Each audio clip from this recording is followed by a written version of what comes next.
So tap on, tap off. Tap on, tap off. Okay, and I say that because over at the table, who's joined Dr. Ben Carson, 2 tables away from us, is a fellow by the name of Donald Trump. You might have heard of him. Yeah, he's over there. That's he's got the orange top hat on, and he's kind of miffed because he's been making some complaints lately about his wires being tapped. Not quite sure exactly what he means by that. He's a keg. Yeah, but and I have to reach out. I asked Ben Carson. He said it was okay with him, or he said something that I could almost hear. Is wires tapped? Is the term wires tapped? Is that kind of analogous to groping?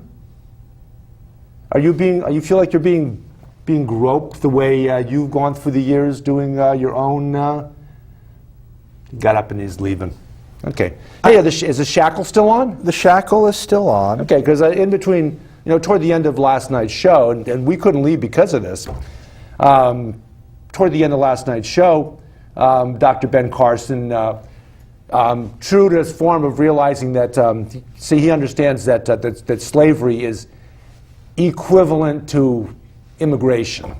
The slaves were not really slaves. They were actually immigrants who knew in their hearts that within a couple, 3 generations, their grandchildren or great-grandchildren would reap all the benefits of being American citizens. And it wouldn't take a war necessarily, but so toward the end of last night's show, he kind of crept along the carpet under the table and put a shackle on Marc Moorash. And yeah, it's there. It's still there. And he said something. Of course, he talks in a very soft manner. But he said something about he was promoting Ivanka Trump's new line of leg wear or nighttime shackle wear, ankle jewelry. Ooh. So there's a reach out to. Did we just promote Ivanka's line of clothing? Run to your local Nordstrom's now. Wait! I think I can counter that off. Okay. Sucks. Okay. Go ahead. Talk a little bit more about your show. Your magazine. I'm going to be satirically cynical for a moment, and if he said slaves are immigrants, yeah, does that mean that everyone who is now a descendant of a slave is deportable by ICE?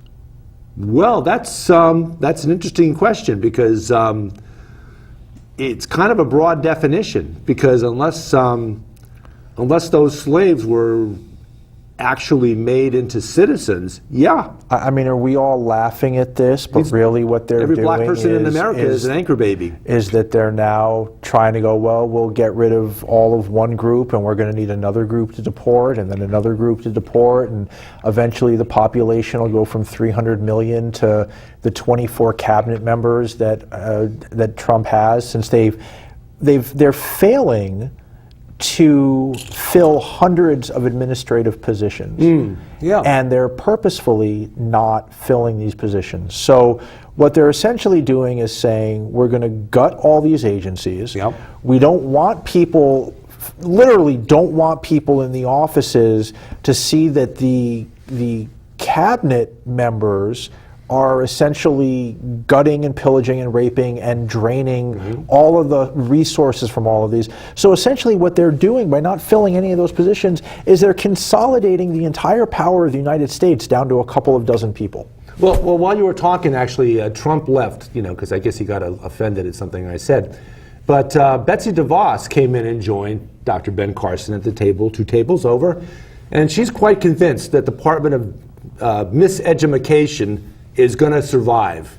She's quite certain about that. The Department of Miseducation. You know why she showed up? She didn't like the fact that I talked about in kindergarten, the first thing you learn is share, and that's really what socialism is.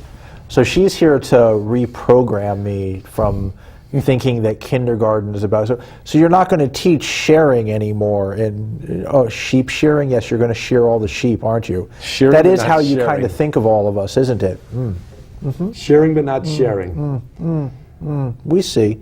We know what you're doing, we just haven't figured out the way to stop it, which is problematic. Well, the whole administration could be basically a self-fulfilling prophecy. They might implode of their own accord if we just let them continue to Trump with his tweets that get louder and louder all the time, and just, dare I say, lunatic. CIA. I'm talking right into the microphone now because I want you to be able to hear this clearly. You're recording this, right? So we have another microphone on the set tonight? Cool, okay. And can we get the transcript of tonight's show in PDF form? How do you guys store all that when you transcribe it automatically? Oh, PDF is okay?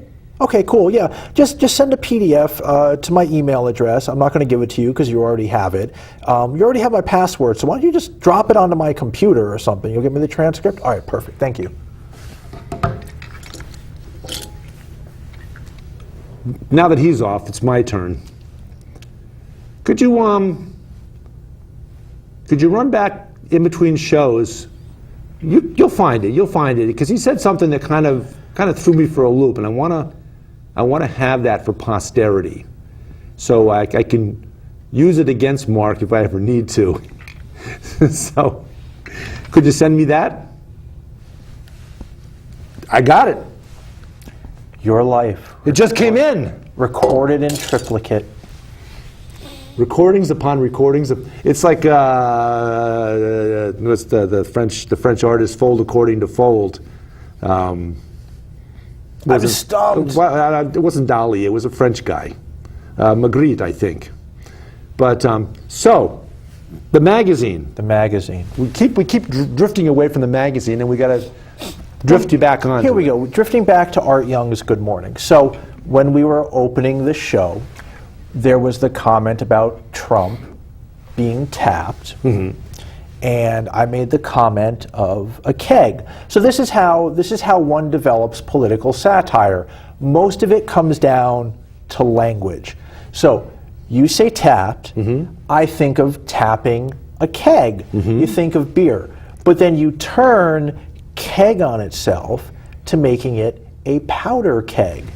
So if you're tapping a powder keg, of which one might argue that Trump is quite the powder keg, the fuse coming off, being lit by, one could say Steve Bannon, one could say by some unknown force, so there you have President version 45 being tapped mm-hmm. as a powder keg, and there you have the beginning of a satirical cartoon. And then you just have to take it from there. Is he exploding? Is it being lit? Is someone trying to dampen it? Is someone throwing water on the fuse so that it can't light? What is the point? Where is the powder keg sitting? Is the powder keg sitting in the White House? Is the powder keg sitting mm-hmm. on America? Is the powder keg sitting at the base of the Statue of Liberty? All of these possible things. And that's how cartoons get developed. A lot of wordplay. And that's, for all that Art was an illustrator, he was an incredibly witty man. And he talked about how he never felt like he could stand up to his editors, and he wound up taking debate classes at Cooper Union. I've been there in New York City. Yes, and eventually found his voice and his ability to, through taking debate classes, to say to an editor, I want to do this, eventually to not be really dealing with editors. He was freelance. He was one of the first freelance political cartoonists in the world. But to be able to distill down what he wanted to say through really working and learning with language. So there's a perfect example of the old adage that art imitates life. Imitates art, imitates life, imitates art, imitates life, imitates art, imitates life, because art was certainly imitating life. Without a doubt, he was imitating life. Who named him Art? Was that his real name? He was Henry Arthur Young. You made my case for me. There you go. Because if he went by the name Henry... Well, as he said, in his autobiography, he says, Henry didn't stand a chance, and Arthur, he shortened to Art because he was kind of a brevity is the soul of wit kind of gentleman. And this is before he was illustrating, but he knew as a kid that this is what he wanted to do. I mean, he talks about growing up and his parents having, books of Gustave Doré and, of all of the hell drawings and all of the, bizarre, and so that, you can see that inspiration as he went on through his life. And he was never very much interested in school. They'd find him sitting in the fields, supposed to be plowing the fields, and he'd be doodling and illustrating and what have you. And he really just blazed that path for himself, wanting to learn to draw, and got himself from newspaper to newspaper to newspaper, and was really in the thick of it as 1900 rolled around, and then into World War I. And and this is street cred that you can't buy. Art and 3 other editors from the magazine The Masses were the first folks rung up under the Espionage Act by the U.S. government.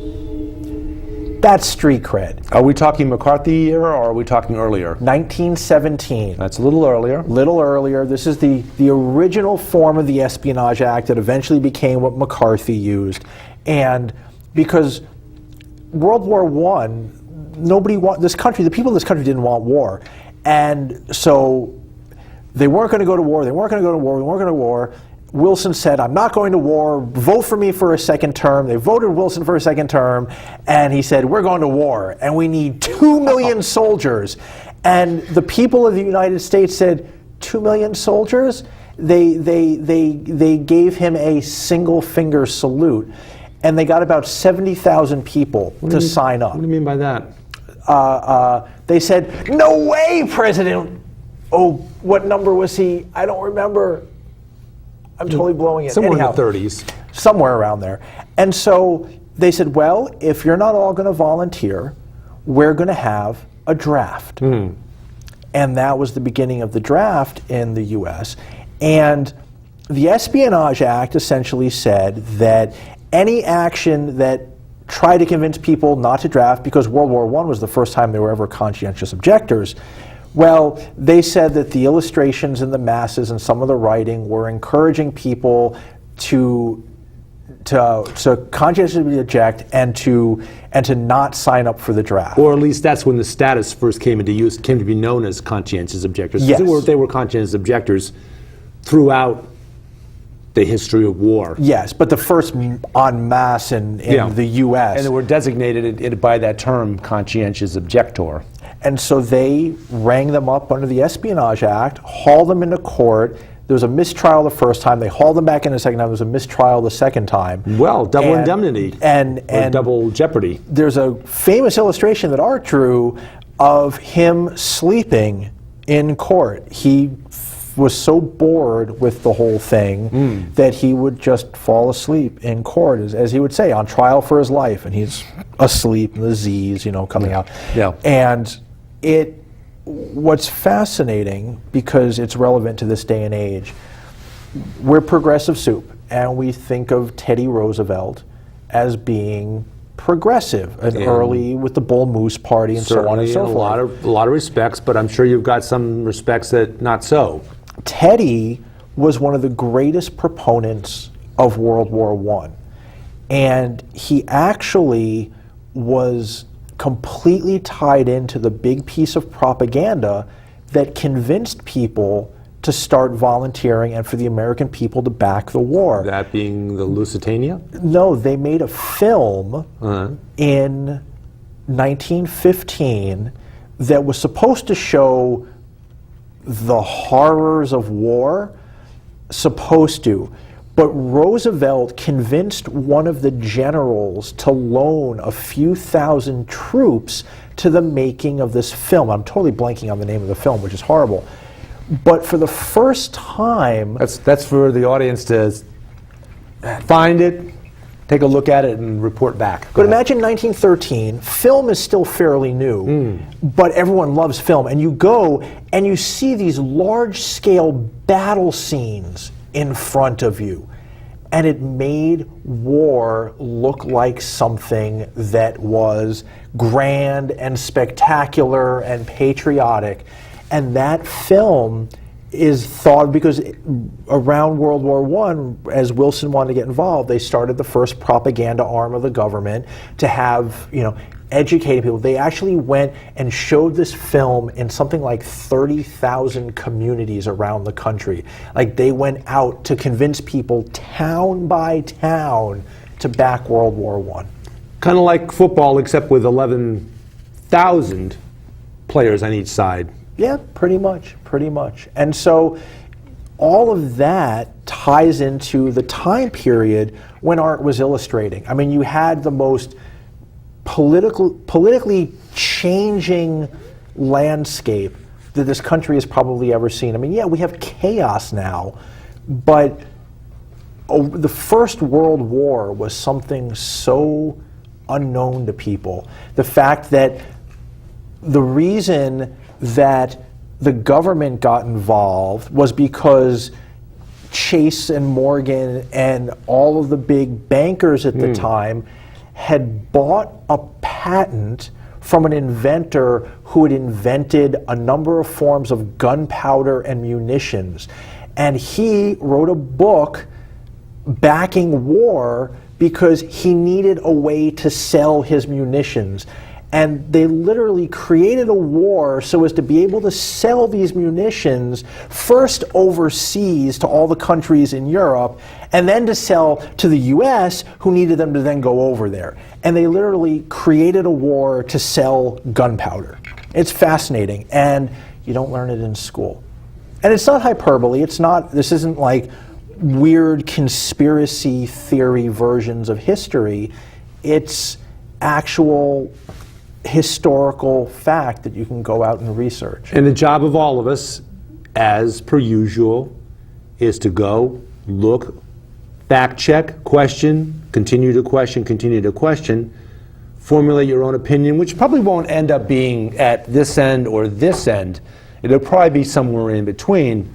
But I think it's safe to say that in this case that you're going to be closer to that being the truth than the other end of the rainbow of disgust. Well, it's probably, a moment where we should, next to Bernie's book on the table, we probably need a copy of Howard Zinn's People's History of America. Howard Zinn, yep, and that's the book that you're referring to, and well worth a read, because we're seeing more and more of Senator Sanders in front of everybody, and taking the reins of a party that doesn't seem to want to try hard enough to be loyal opposition in these times. They're a little too inclined to ask for a little something. They want a little piece of the action. Give me a slice of that cake, and I'll be happy. Would you like a button? Button cake. I'll trade you an old man's toenail for a button. Sounds like a barter. There you go. Thanks to Candy for keeping me in check as far as using the old man's toenails line, not too very often. So continue. No, it's interesting about talking about Bernie, because what has given our rebirth of Good Morning an audience was really Bernie, and is something that we created the day that Bernie essentially conceded and backed Hillary, July 12th last year. As he said he would. As he said, he always said he would back whoever the nominee was. We just didn't think that it was going to be as finagled, as it were. And it was something that had an illustration of of this, which you won't be able to see on camera, but it's Bernie facing away from the camera with Birdie on his shoulder. And at the caption of the cartoon is, "Birdie, what now, Bernie? Bernie, same thing we do every day, Birdie, try and change the world." And sometimes a cartoon can have lots of words and it's fine. Sometimes a cartoon needs to have 2 or 3 words and it's simple and it's fine. And sometimes you hit a moment where the timing of your cartoon is completely wrong, even if it's a great idea. And sometimes you hit a moment where the timing of a cartoon is exactly right. And that's what happened with Birdie and Bernie, what we call Birdie and Bernie, a conversation. There's a whole text story that goes with it talking about, you know, him essentially conceding. But the caption is a play on an old 1990s cartoon called Pinky and the Brain, where it's, "What do you want to do now, Pinky? Same thing we do every night, try and take over the world." And so on one hand, the caption touched people of a certain generation who were like, "Wait, that's Pinky and the Brain." But it was the moment where millions of folks who had thrown their heart and soul and blood and sweat and tears into backing Bernie really didn't know what to think or feel or how to express, maybe more. They knew what they were thinking and feeling, but they didn't know how to express it. And this cartoon... Time to pause. And that was exactly it. Time to pause, but time to realize, what do we do now? Same thing we do every day, try and change the world, because that's what Bernie's been doing for 30 years. It's one of the main reasons why we all grew so enamored with him, was that continued determination and not wanting to quit, because that's the thing I think so many of us feel, is that you get behind someone, you get backing of someone, and then they're gone. And you realize that in some way, more importantly than any other time, was time to go, okay, breathe, pause, keep going, because that's what he's going to do, and that's proven itself out all these months later, because he's the only one standing up and saying, you can't just get rid of health care for 20 million people. You can't just get rid of education for people. You can't just gut all of these things. No one else is standing up and doing it, and he has everyone's ear, more so than during the primary, thanks to the mainstream media who blacked him out. And now who elevate him. And now who elevate him because they know that he'll bring in ratings, because we all tuned in to watch him debate Ted Cruz. I don't want to support CNN, but we want to see the man. And it's not, you know, as he would say, not me, us. It's not about him. And that quote comes really from Debs, who made a comment back in the 20s where he said, I would not lead you out of bondage, because if I were to lead you out of bondage, someone could lead you back in. His way of saying, not me, us, the workers. We have to travel out of the shackles of, no pun intended, the Ivanka Trump line, thank you, Dr. Ben Carson. But we have to travel out of that state of bondage together. And it's true in both these generations and everything in between. And it's why we do Good Morning, because in some way, shape, or form, you need to continue to move forward, even if you don't know what you're moving against all the time, because there's a belief, there's an ideal. You have millions of people who backed this man, and yeah, you could point at me in my shirt and go, it's a cult of personality. It's not what it's about. What the buttons are about is being able to identify the person who is still holding the line and saying, we believe in what he stood up for, and we're standing up for it as well, be it a livable wage, be it access to education, be it ending mass incarceration, being against this immigration garbage that is going on where they're just deporting people. about a fairness for everyone. And we need more people who are willing to stand up and say, I'm still here, we're still here, and we're not, as it were, going to go quietly into that good night.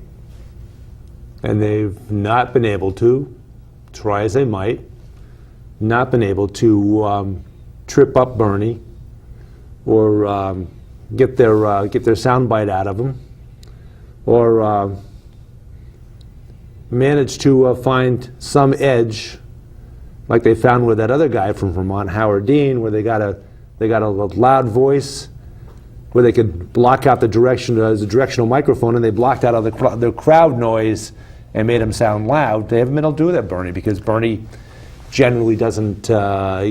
He's learned the lessons of that other guy from Vermont, so to speak, Yeah. and won't get trapped in that situation. And if you're watching, Bernie, if you're watching, and I know why you won't do it, but we're begging you to found a third party. Truly, truly, truly, truly. And I get why it won't happen, but know that there are millions of people who would stand up with it. And I know we need to do it ourselves. We don't need you to just sign the paperwork, but just consider it a request. Well, he's still an independent. He's not affiliated with either party, and even as a candidate within the confines of the Democratic Party, he didn't officially join them. And with that, we're gonna break away, and we're gonna probably have a little chat with Betsy DeVos, who appears to be crying because her Department of Miseducation seems to be floundering already. And we'll have a chat with her and Dr. Ben Carson, David Stevenson, Marc Moorash, and we shall see you, maybe not Mark, but we'll see you next Wednesday. We're going to try to coax him back. But good night.